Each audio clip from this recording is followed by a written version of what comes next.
On January 16th of 1991, as the Soviet Union was collapsing and the Cold War coming to an end, George H.W. Bush publicly announced a new campaign of American dominance, which he called the New World Order. This is an historic moment. We have in this past year made great progress in ending the long era of conflict and Cold War. We have before us the opportunity to forge for ourselves and for future generations a new world order, a world where the rule of law, not the law of the jungle, governs the conduct of nations. When we are successful, and we will be, we have a real chance at this new world order, an order in which a credible United Nations can use its peacekeeping role to fulfill the promise and vision of the UN's founders.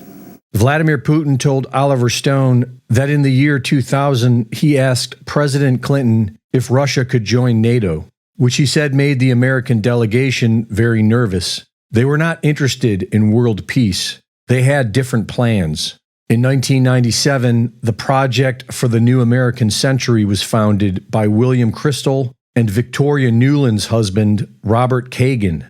In September of 2000, they published their agenda entitled Rebuilding America's Defenses, which outlined an ambitious and aggressive plan to achieve world dominance, starting in the Middle East and ending with Russia. The document acknowledged the fact that their world domination efforts would trouble American allies and could therefore be a long process absent some catastrophic and catalyzing event, like a new Pearl Harbor. A year after publishing this, 2,000 people were murdered in the World Trade Center and blamed on a small terrorist group created by the CIA. And with this catastrophic and catalyzing event, the plan for a new American century went into action.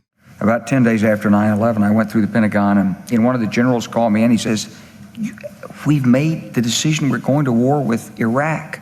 This was on or about the 20th of September. I said, "We're going to war with Iraq, why?"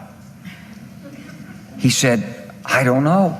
So I came back to see him a few weeks later, and by that time we were bombing in Afghanistan. I said, "Are we still going to war with Iraq?" And he said, "Oh, it's worse than that." He said, "I just got this down from upstairs," meaning the Secretary of Defense's office today, and he said, "This is a memo that describes how we're going to take out 7 countries in 5 years, starting with Iraq and then Syria, Lebanon, Libya, Somalia, Sudan, and finishing off Iran."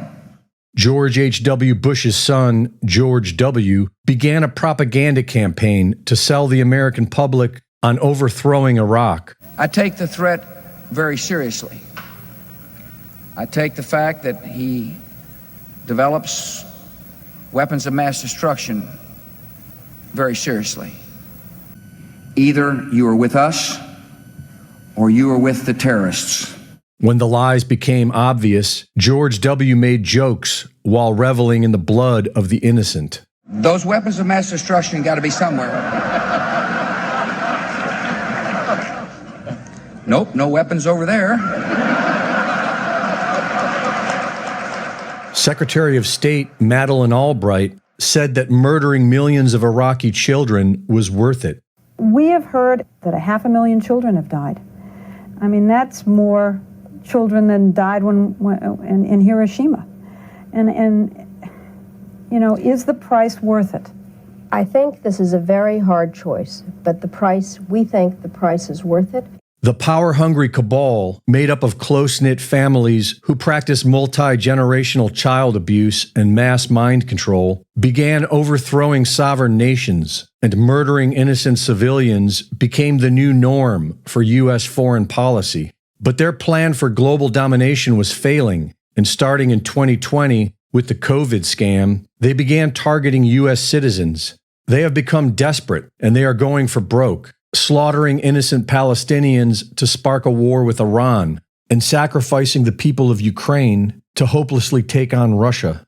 These inbred families are getting old, and they are fighting for their lives. There is too much at stake for them to ever give up, which makes them more dangerous than ever. But they are few, and we are many, and they must be stopped. Reporting for InfoWars, this is Greg Reese.